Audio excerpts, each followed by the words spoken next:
1 Samuel chapter number 18. 1 Samuel chapter number 18.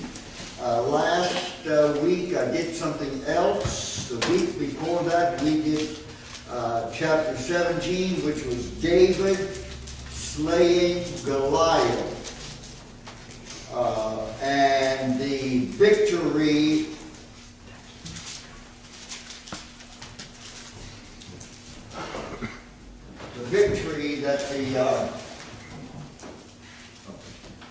that the army won over the Philistines. What happens in chapter 18 is as a result of chapter number 17. There are some consequences, some good and some bad. I would call this chapter the price of popularity. The price of success. The price of excelling. What we get in the first, we're going to do the first 12 verses of chapter 18. You get a real picture of human nature.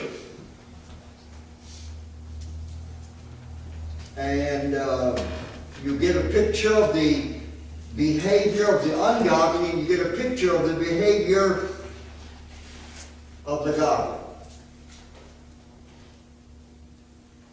It doesn't, when you read these 12 verses, they're not nearly as flamboyant or exciting or as thrilling as chapter 17.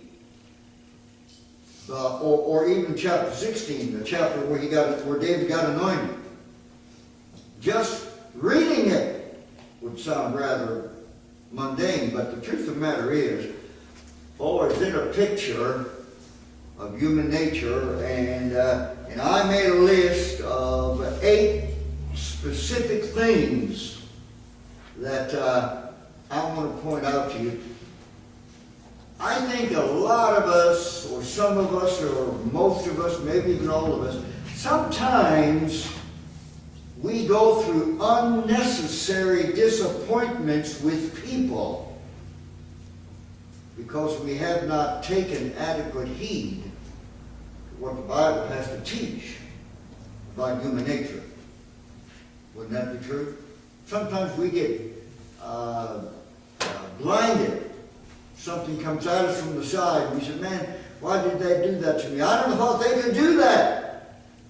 But the Bible warns us, and this is probably the primary lesson, the consequence of success. First of all, I want to read the first 11 verses, and then we'll go back through, and time willing, I think we'll have plenty of time.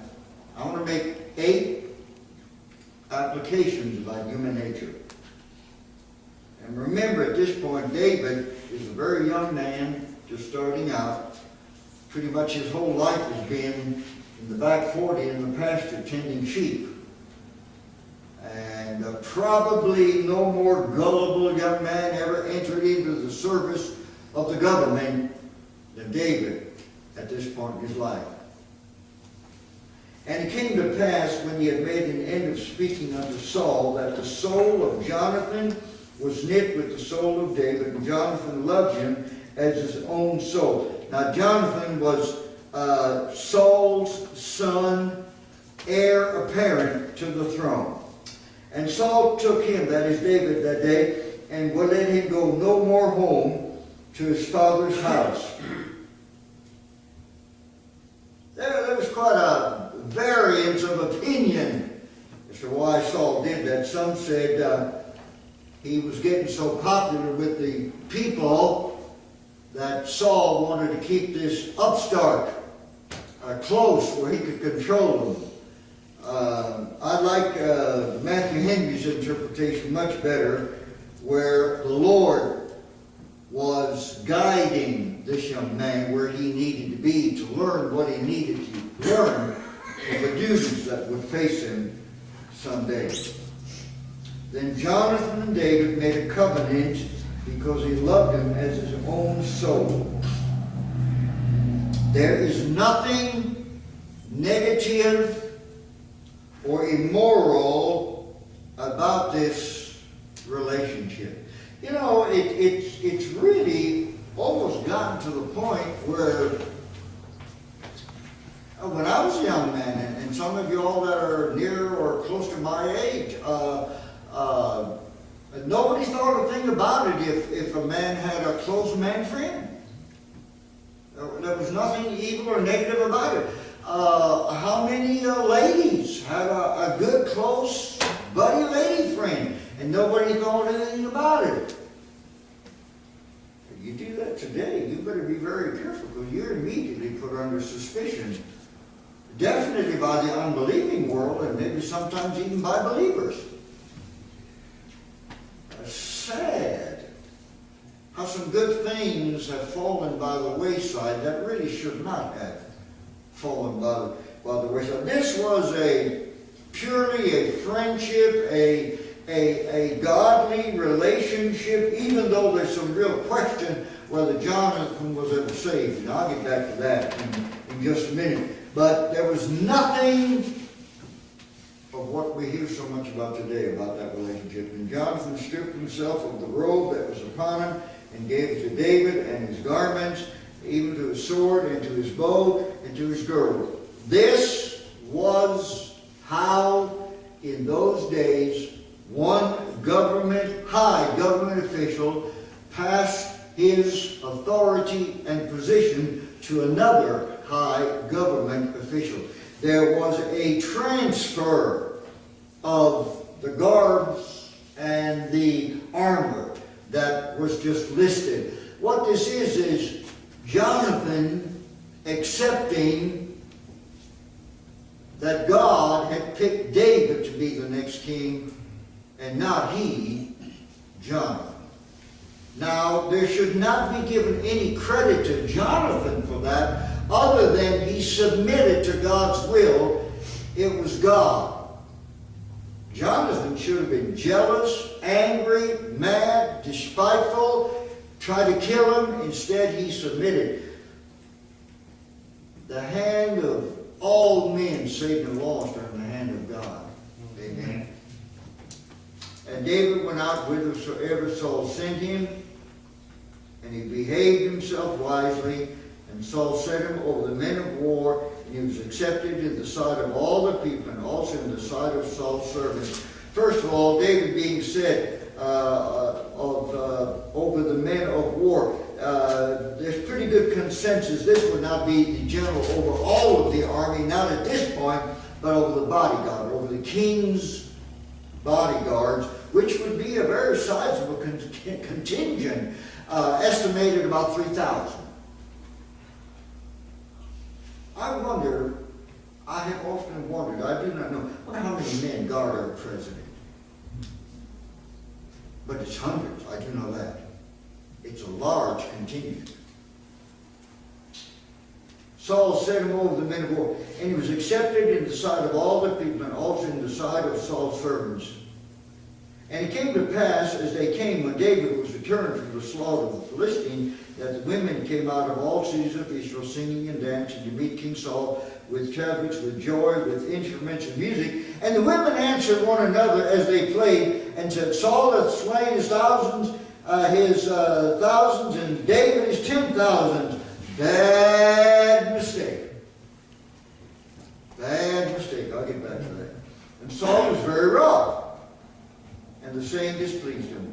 And he said, they prescribed unto David 10,000, and to me they have prescribed 1,000, and what can he have more but the kingdom?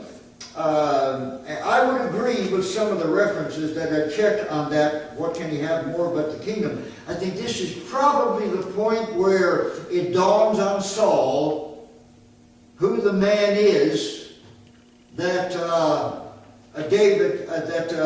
Samuel said, God hath chosen another, not you. Now, this is where It's beginning to dawn on Saul. And Saul eyed David from that day forward, and it came to pass on the next day, the mark, that the evil spirit from God came upon Saul, and he prophesied in the midst of the house. And David played with his hand as at other times, and there was a javelin in Paul's hand. And Saul cast the javelin, for he said, I will smite David even to the wall with it. Now you got to remember, Saul was a man of war.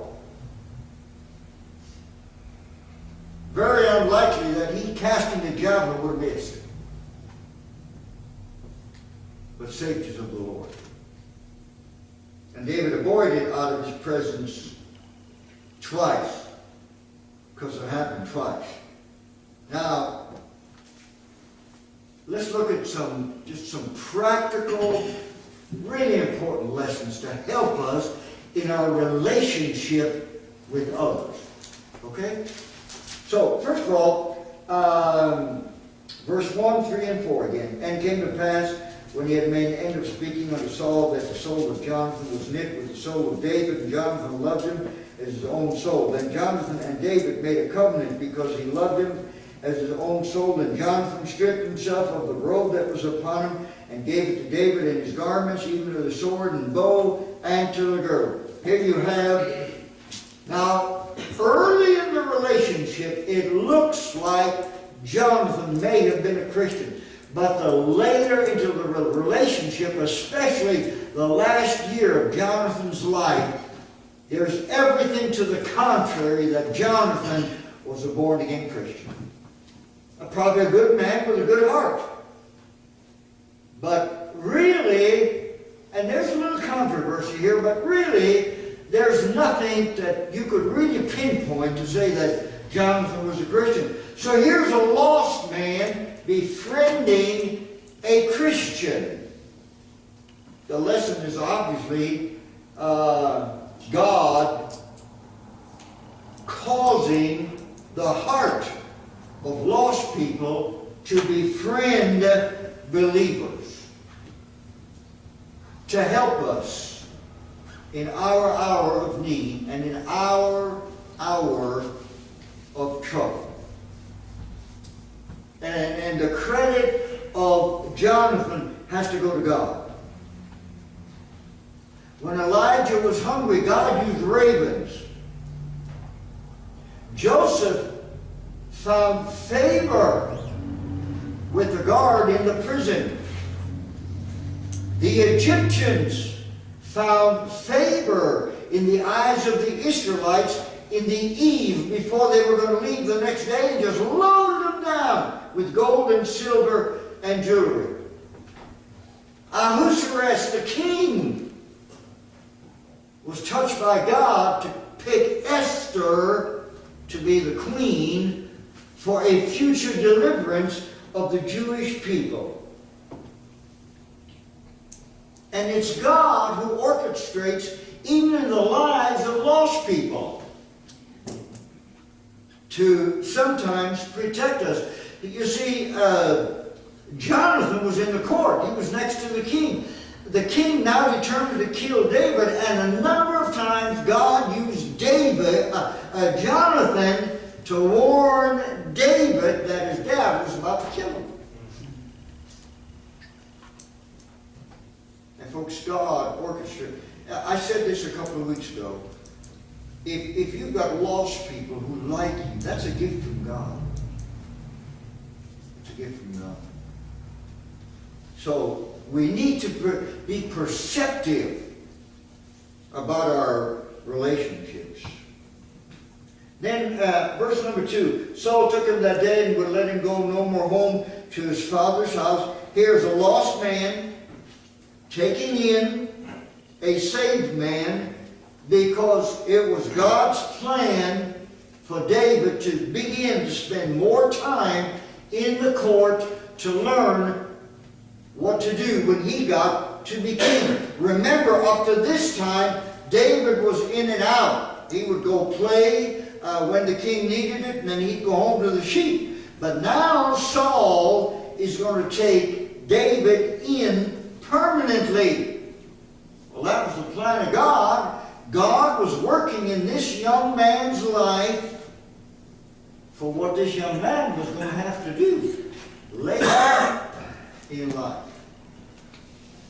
Let's go to verse number 5. And David went out whithersoever Saul sent him, and behaved himself wisely, and Saul set him over the men of war, and he was accepted in the sight of all the people, and also in the sight of Saul's servants. David behaved himself wisely. Now, to every dealing of God with us, there's a divine side and there's a human side.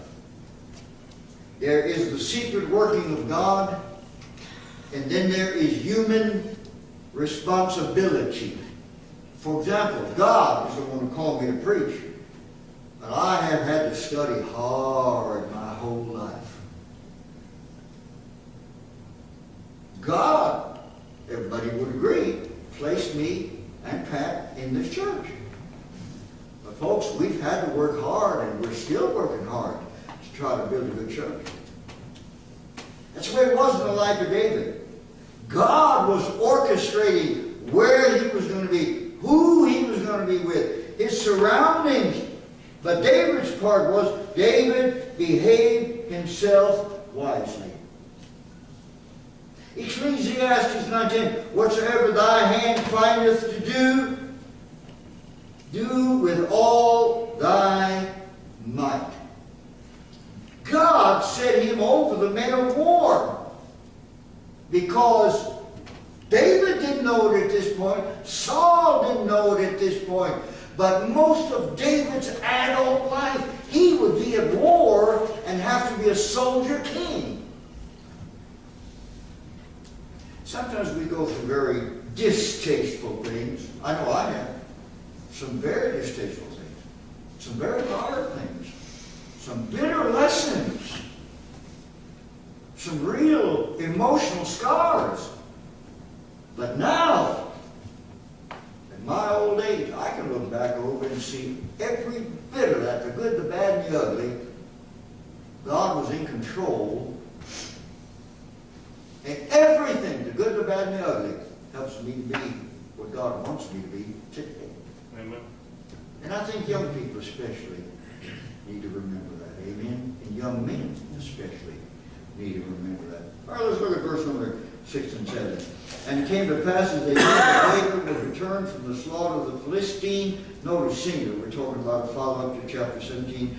That the women came out of all the city of Israel singing and dancing to meet King Saul with tabrets, with joy, with instruments and music. And the women answered one another as they played and said, Saul has slain his thousands, and David his 10,000.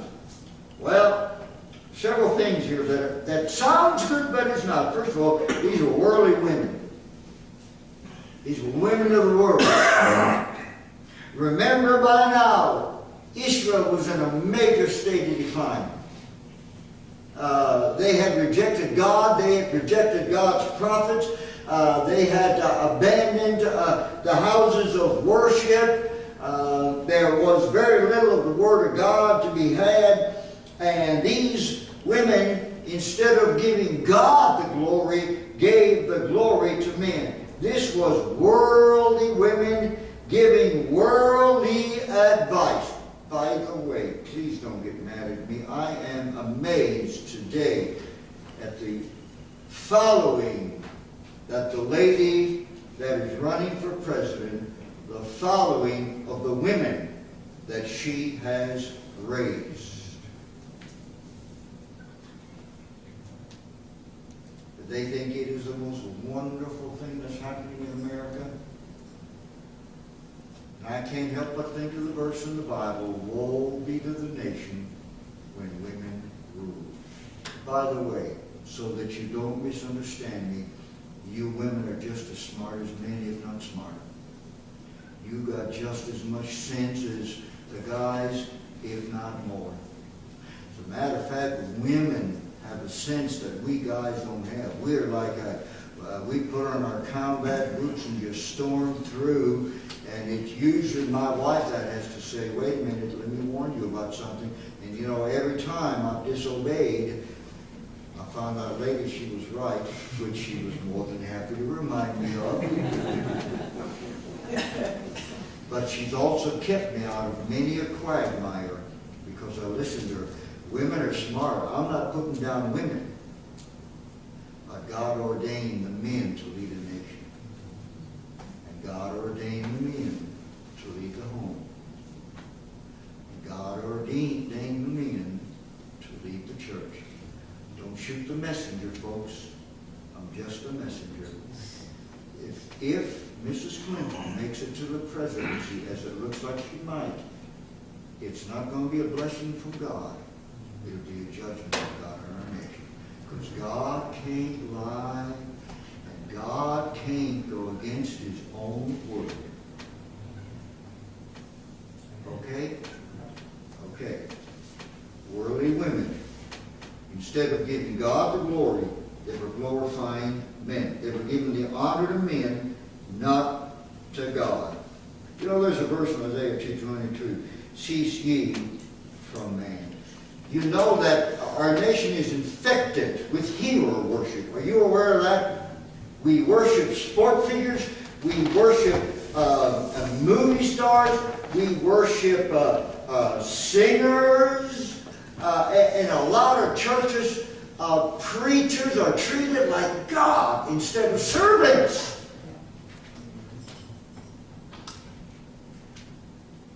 Two things are going to happen if you ever do that here. Number one, God's going to whoop me, and I won't like you for it. And number two, I'll leave. Did you hear me? I'm your servant. I'm not God. I'm not king. I'm your servant. The only way God can use me if I keep emptying myself. Then He can fill me.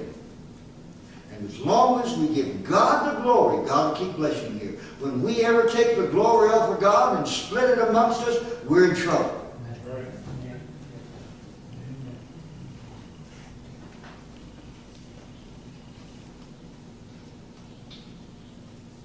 Verse number 8. And Saul was very wroth, and the same displeased him. And he said, they prescribed unto David 10,000s, and me they prescribed by 10,000, but thousands, and what can he have more but the kingdom? First of all, you can't trust man, you got to trust God. This is the same man that a few verses back it said Saul loved David dearly. Next rattle out of the box, he's mad and wants to kill him. Somebody said, well, you know, God could have stopped Saul from being that way. God could have stopped the women from saying that. Yes, He could have, but He didn't. Because let me tell you a principle in God's dealings.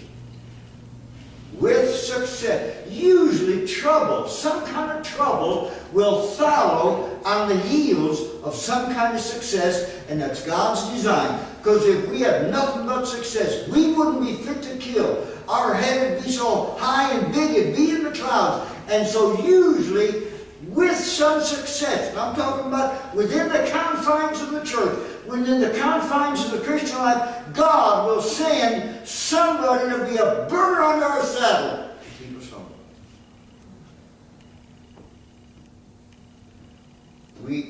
That's just something about all of us. We just can't handle too much success for too very long. We need there's this principle that God works out. God knows how to keep us humble. And you know, think about the men that are envied and hated and talked about. They're usually successful men. I had a dear pastor friend. His name was Gerald Fleming. He pastored Dayton Baptist Temple at Dayton, Ohio when I was in college. That's when I met him. Cedarville Baptist College was just about 20 miles from the church. And he said this one time, I've never forgotten it, and he got Alzheimer's and he's been dead for 15 years now. But he said, you know, it's an amazing thing, you know, when I run through these, it's an amazing thing, as long as our church was small and struggling and we're starving to death, and everybody said, oh, bless him, bless Brother Fleming, bless Brother Fleming. Well, then one day the church took off and grew to 3,000. And then everybody was cussing him and complaining about him and griping and accusing him. Folks, that's how it is. In this world, a man, a woman is envied for doing good. Saul's response, I'm going to kill him. The man that just earlier he loved, I'm going to kill him. And Saul eyed David from that day forward. David's good got him a man's hate. David's good earned him the hate of a man. Can I share a little secret with you about church work? Sometimes it's the people in the church that you invest yourself in the most.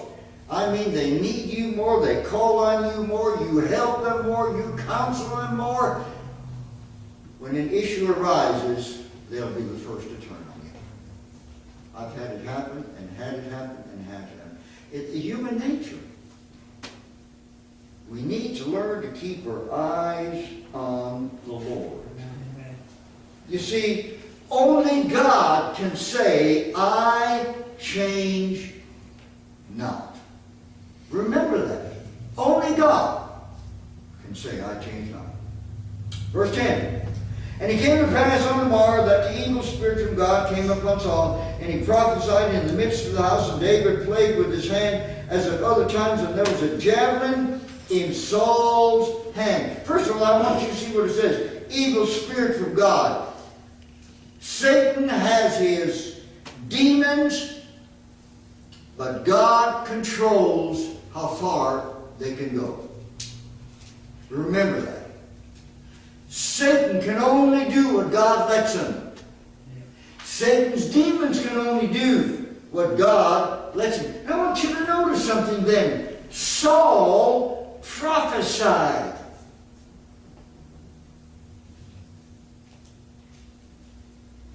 Now you would think if ever there was a time that David could let his guard down, that his life was saved, here he was in the midst of a church service, and Saul was prophesying. What could go wrong? Sometimes we let our guard down because our emotions get too related to something, when in fact that's when we ought to be on guard the most.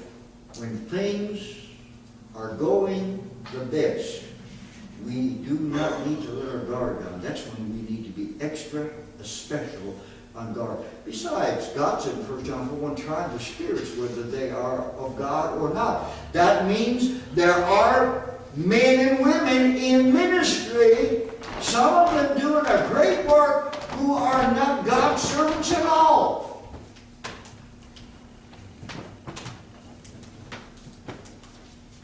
Yeah, the evil spirit from God, he prophesied. But by the way, nothing he prophesied, of course, amounted to anything. Let me point out one more thing. There's a connection between verse 9 and 10. Let's look at this again. Look at verse 9. And Saul eyed David from that day forward. And then I want you to notice, and it came to pass the next day that the evil spirit from God came on Saul. Here's a human side, divine side. Saul was allowing negative, evil things, hatred, bitterness, these evil things. Saul was allowing them in his life. He was giving place to the devil. That's when the evil spirit came. Now, folks, when we're angry and we're bitter and we're mad, we don't make good decisions. Because we're in the wrong spirit. We don't make good decisions when we're in the Holy Spirit. Now I want you to notice this in verse 11, and my time is almost up. Verse 11, and Saul cast a javelin, for he said, I was not David even to the wall with it. Now look, he had every intention of killing him. Okay? And David avoided out of his presence by God's help, and it happened twice. Now I want you to Notice two things. David avoided him twice. Safety's of the Lord, folks. Amen. Sure, he was young. Sure, he was quick. But don't tell me he could outrun a javelin thrown at full speed. No, God protected him. Just like God protects you and me. God takes good care of his own. And I want you to notice one more thing. David just left the room. He didn't pick it up and throw it back. Okay? God said in Romans 12:19, vengeance is mine, I will repay, saith the Lord. We don't justify ourselves. God does it for us. Now then, I want to read you Psalms 121, and that will be the application. Psalms 121. Many lessons about human nature and human behavior. The behavior, the attitudes of the godless, wrong. The behavior and the attitude of the man of God, right. Psalms 121, I will lift up mine eyes unto the hills from whence cometh my help. Stop. I don't know why they did this way. I'm sure it was right. But it's actually saying, shall I, it's actually in the form of a question. Shall I lift up my eyes unto the hills from whence cometh my help? And the answer is no. The hills was the government seat of Judaism. Surely the people of God have learned by now our help does not come from government. We have a very benevolent government. We are benefited in a lot of areas by our government, like our freedom and lots of other areas. And there's so many areas we go to for help if we need it. But folks, ultimately, we look to God, not man. Amen. My help cometh from the Lord, which made heaven and earth. He shall not suffer thy foot to be moved. He that keepeth thee will not slumber. Behold, he that keepeth Israel shall neither slumber nor sleep. The Lord is thy keeper, the Lord is thy shade upon thy right hand.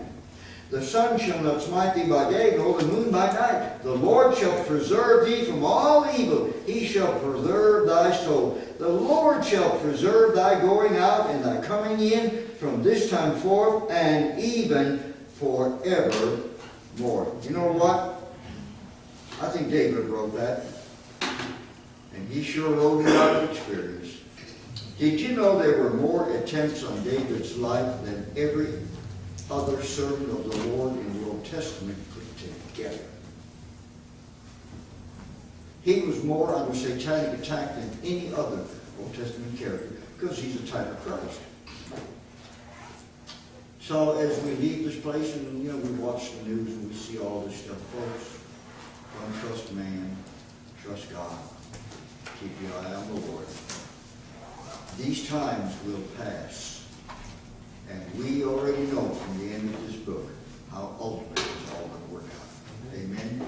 So each day, walk with God. Saul was afraid of David. Why? Because he says the Lord was with David. Folks, if you're a Christian, the Lord is with you. You have nothing to be afraid of. Amen? All right.